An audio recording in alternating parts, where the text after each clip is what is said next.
तो सब भाई हमार बस जितना भी हमारे भाई लोग यूट्यूब से इकट्ठा भइल बड़ा जा, जितना रील पे क्रिएट करे वाली क्रिएटाइंग कोरोना खत्म हो गए। जितना भी हमारे मित्राइन लोग आइल बाड़ू जा, thank you so much Ratnesh, love you बाबू, आप बहुत आगे बढ़िए। और ये हमारे छोटे भाई विशाल जी खड़े हैं मंच के सामने टीका लगा के, और ये हमारे साले साहब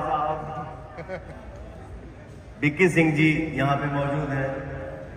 देखिए, मैं इसके पहले जितना भी इवेंट हुआ मैं यही बोलता रहा, देखिए विभाग बटा हुआ है, हम एक्टिंग करते हैं, गाना गाते हैं, कोई ईंटा उठाता है, कोई गाड़ी चलाता है, सबका अपना अपना विभाग है।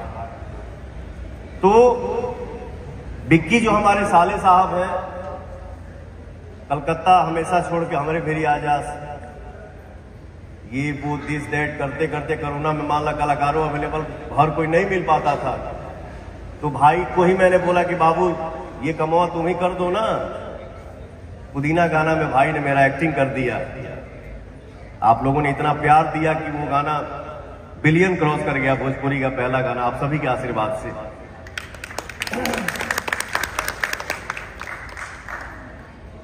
तुम्हारा बर्थडे था ना, आपकी पत्नी आपको गिफ्ट बर्थडे में दी थी या एनिवर्सरी में दी थी? आपके बर्थडे में। तो विक्की बाबू की धर्म पत्नी आप सबके सामने बैठी हुई हैं, जिसका नाम है गुड़िया सिंह जी। विक्की बाबू के बर्थडे के दिन उनको अवार्ड मिला, उस अवार्ड का नाम आप लोगों को बता दो, बताना क्या है आप लोगों को पता है, 2023 इंटरनेशनल बेस्ट साला अवार्ड से सम्मान मिला। थैंक यू सो मच गुड़िया, जो आप इतना अपने पति को मानती हैं, और thank you so much Vicky बाबू, जो आप अपने पत्नी से इतना प्यार करते हैं और मुझे बहुत मानते हैं। Love you.